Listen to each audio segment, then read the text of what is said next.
I guess what I wanted to ask about is I do stand-up comedy, and I find that I am a positive person, but I'm often in a very harsh environment, especially for women, I think. I'm getting emotional. And I'm trying to do this positive stuff. But, like, one weekend I was just Abrahamed up. I listened to so much of your stuff and was really excited about it. And then went out that night like, oh, I'm going to have a great night. And I swear to God, I had the worst set of my life, like humiliation beyond. Because you weren't a match to them? Yeah, I mean, I think that's the thing, is that the environment, I work out at the Comedy Store, which is renowned for being a very tough room. And part of why I do it is because I know it makes me much better as a comedian in other places I go. But it's kind of like guerrilla training. It's brutal. I mean... Well, how do you see them? In other words, listen to what you're saying here. You're saying, I am a comic and I'm pretty good at it. But this is a particularly tough room. So think about what you've activated in yourself, already. Just knowing that. Now, you could turn that around by saying, I'm going to have to be really, really good to get them. Right. And they're going to evoke the very best of me to get them. And I can do that because I've done it on many, many occasions. Now you're back in alignment. As you came here, you said, I am so excited. And sometimes when people come here, they have this, I want to come, I don't want to come, I want to come, I don't want to come. In other words, sometimes we'll call on someone because we can feel the power of their desire is so bright. In other words, the light of their desire is rocketing to the boundaries of the universe. And we know that they want to talk about it, but they don't want to talk about it. But when you came to the chair just now, we could feel you really wanted to be here. In other words, you were in alignment about being here. Even though there are some things that you're struggling with, you really wanted to be here. And that's the way you have to be when you go on that stage. You have to really want to be there. In other words, if you are invested in your outcome, in other words, I want to knock them dead. I want to be the funniest one that they've ever heard, so that you are focused upon the end result. Now, that's more difficult than if you are saying, I'm going to go see what they can get from me. I'm going to go see how they can help me hone my craft. I'm going to go see how they can help me discover a unique timing. I'm going to go see how together we can co-create something that is really, really on, because you can be really on and your audience can be really off. And if your audience is really off and you're really on, you're not connecting. And you say, well, I should have been able to do something about that. And we say, you can do something about that if you're flexible and understanding that your audience is flexible. And you can do a lot of your activating in them even while you're backstage, even while you're driving to where you're going, just by acknowledging how flexible and easy it is once you get there. And by saying things like, I love doing it. I'm at my very best when I am doing it. I adore doing it. I love the new insights that are sometimes even born right in the middle of a sentence. Those kinds of things. And I have been doing that. And in fact, it's interesting because after that horrific set, which was like literally I had to hide at the back of the room because I actually couldn't look at anybody in the eye, I actually started having really good sets of that because I think it was the rockets of desire coming. Your desire went into a whole new place. It did. And so you say, oh, bless that torturous set that gave birth to so much more within me. And every comic at the top will tell you that's why they're so good. Right. And I guess this goes for general things. Like sometimes I'll be feeling great and then right literally in the 30 seconds before I go up on stage, I'll have like a sabotaging thought. And I think it kind of relates to a lot of aspects in life where I was putting like 95% of the time I'll feel positive about, and this could be like relationships or whatever, or where I'm going or something that might happen. But it seems like the 5% of the time where I'll have negative thoughts seems to have so much more power to manifest than the 95% of the time. That's because, as we were saying earlier, you could have a near perfect life and just have a few things that aren't going the way you want them to, but you're putting 100% of your attention on those few things that aren't going very well, so it plays a bigger part in your vibration. And it comes from the human indoctrination that says we have to work on our problems in order to solve them. In other words, you chew on them more, you think of them more. In fact, that's why this virtual reality game that we're talking about so much these days, that was born out of that. It was born out of the awareness that you keep working so hard on the things that are bothering you that you make it a bigger player in your vibration that it deserves to be when you look at the percentage of it that's actually happening in your life. That would be like driving down the freeway at 70 miles an hour one day and hitting a pothole and breaking an axle. It's a big pothole. Then from then on, you drive down the freeway, no matter what freeway it is, at 5 miles an hour. You say, I had my experience with freeways. Right. That's not going to happen to me again. Right. So I guess I would say that it seems like, so hand in hand with being a comedian is like having money problems as well.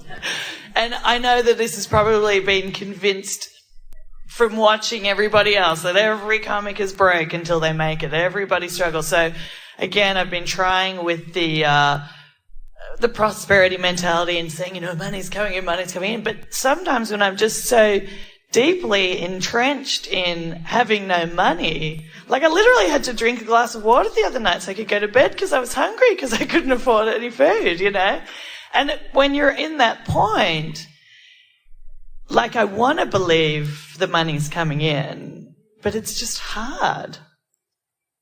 What, like antidotes to this thinking? Well, what you do is, at the time that you are least aware of your lack of money, you relax about other things in an attempt to be trusting that it is coming. You look for evidence of it coming in the ways that it does come, rather than counting the evidence of the way it's not coming and the way it's not coming. In other words, you just keep reaching for the better thought and reaching for the better thought and reaching for the better thought.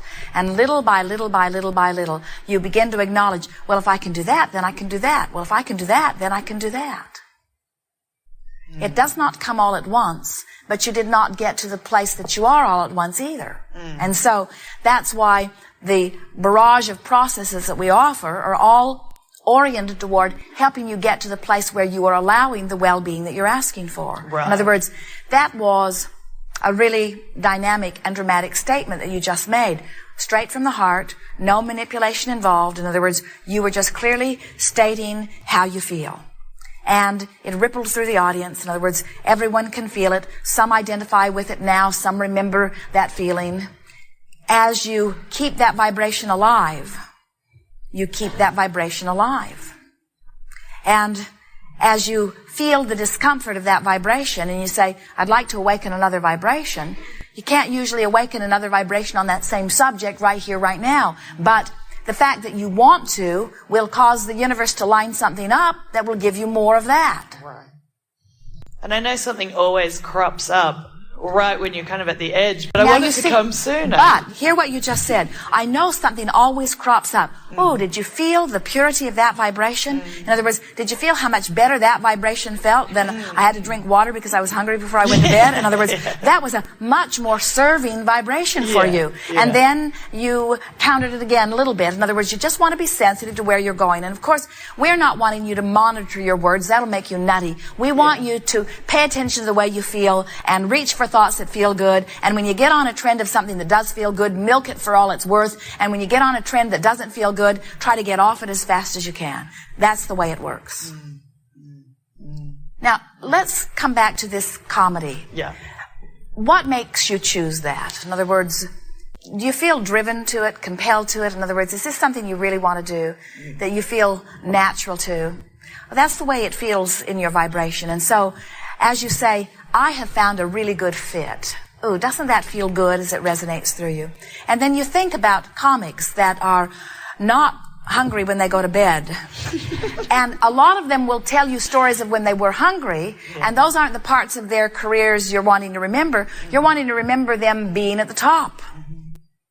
As you look at how many people are fantastically famous and wealthy and eating well and influential, that also found comedy to be a very good fit for them, You can ride on their vibrational coattails just by telling yourself their stories over and over and over and over again.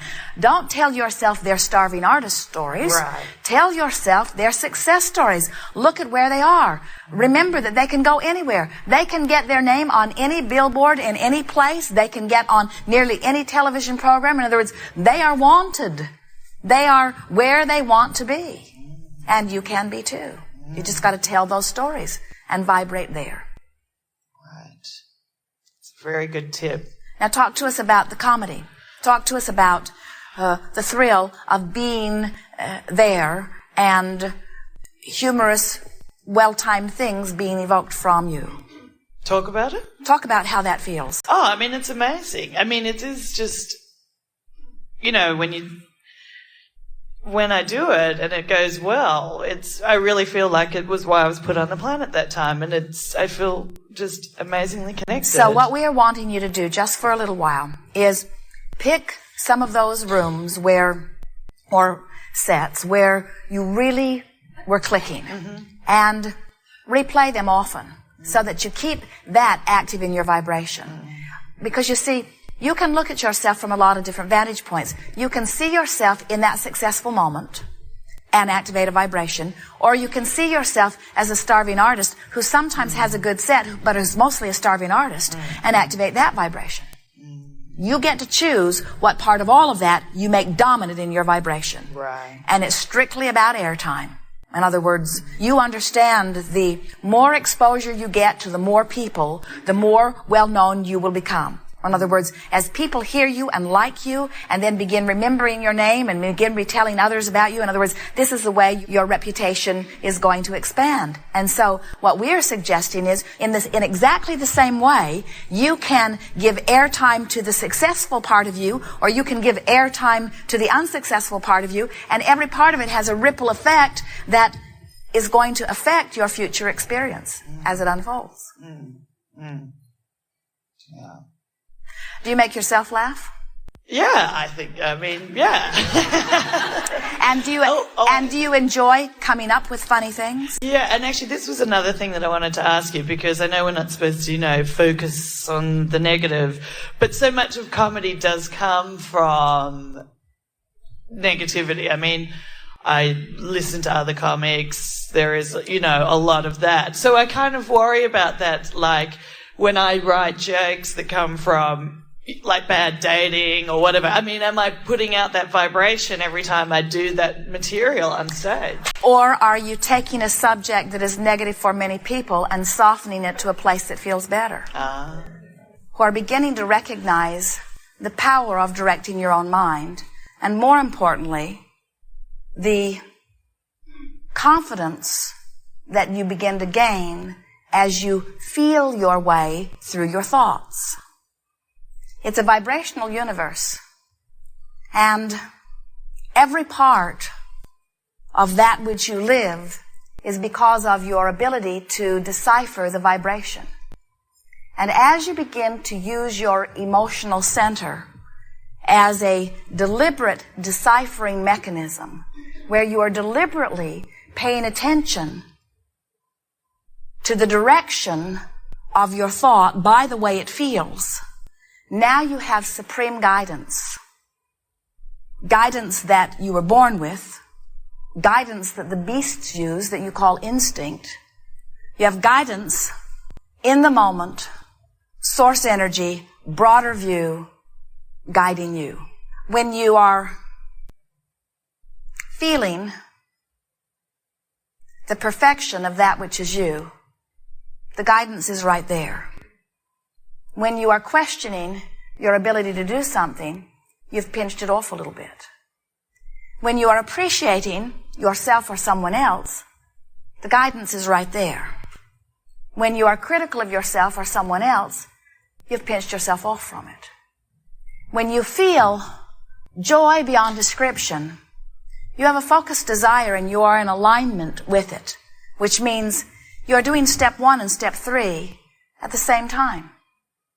When you feel passion, the energy is pouring powerfully. Your resistance is non-existent. And you are as you are in your non-physical state.